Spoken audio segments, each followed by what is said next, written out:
Medyo matagal na nga rin na hindi nakakalayo si Jello at sa tuwing aalis siya ay hanggang bayan lamang naman. Kaya naman for the go na nga rin tayo papunta sa Pinamalayan para maki-birthday party. Nung malapit na nga kami ay ginising ko na silang dalawa. Nagdalawang isip pa nga ako kung mapunta kami at baka nga maglupagi lamang si Jello. Pero dahil ngayon lang talaga makakalayo ay di pumorma na nga rin si Jello at aba naman mapapagliitan na.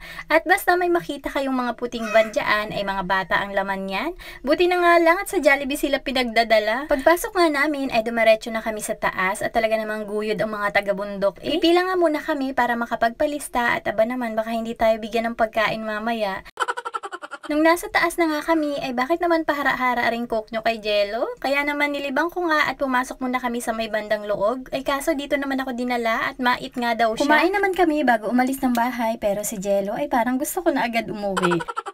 Nakakatuwa nga rin at pagpasok ko sa loob ay nakita ko si Sir Charlene at iba pang mga teacher ko nung elementary. Retired teacher din kasi ang lola ng my birthday ngayon kaya madami din talagang mga bata. Pati nga iba kong tita ay ngayon ko nga rin lang nakita. Nasa ibang bansa nga din pala ang mama at papa ng ating birthday boy ngayon kaya ang lola at lolo lamang niya ang palagi niyang kasama. Winelcome na nga rin namin ang my birthday na super smart na si JB manang-mana sa kanyang mama. 3 years old na nga pala siya ngayon at mukhang behave sana all.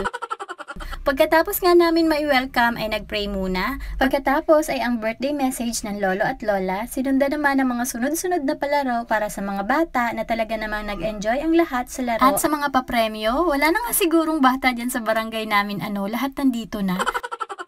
Mukhang behave nga rin si Jello sa mga oras na ito pero tingnan nyo naman.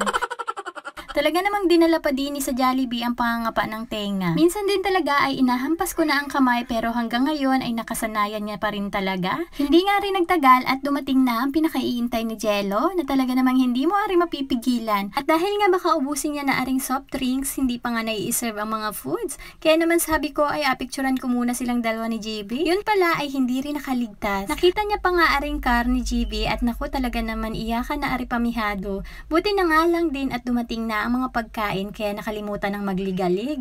At dahil nga iniwan ko si Baby Yona kaya nagbaon nga talaga ako ng plastic at nang ma-take out ko nga ang nag-alaga. Marami namang foods para sa mga bata at hindi naman kayang ubusin na rin ni Jello kaya naghati na lamang kami. Pagkatapos nga namin kumain ay dumating na ang pinakaiintay ng mga nanay. Kaya naman sumuot agad si Jello sa lamesa papunta sa ate niya.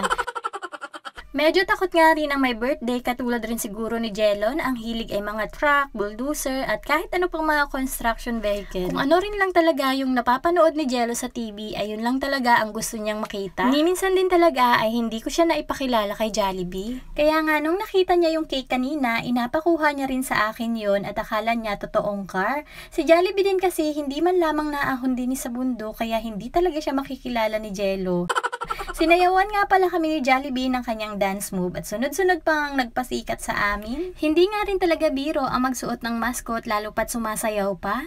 Pagkatapos nga ay kinantahan na namin ang birthday boy at pagkatapos ay binigyan lamang kami ng ilang minuto para makapagpa-picture kay Jollibee. Kaya naman nag-uunahan ang mga bata. Sa kagustuhan ko din talagang magpa-picture kaya pumila din kami ni Ate Jella. Kaso ay pagod na nga rin yata talaga si Jollibee kaya hindi na kami napansin. Sayang, bata pa lang ako hanggang ngayon matanda na ako. Wala pa rin kaming selfie. Super nag-enjoy din talaga ang mga bata at basta makita namin silang masaya ay masaya na rin kaming mga nanay. Dito talaga sa Jollibee palaging bida ang saya. And yun lang for today's video. Salamat sa panonood!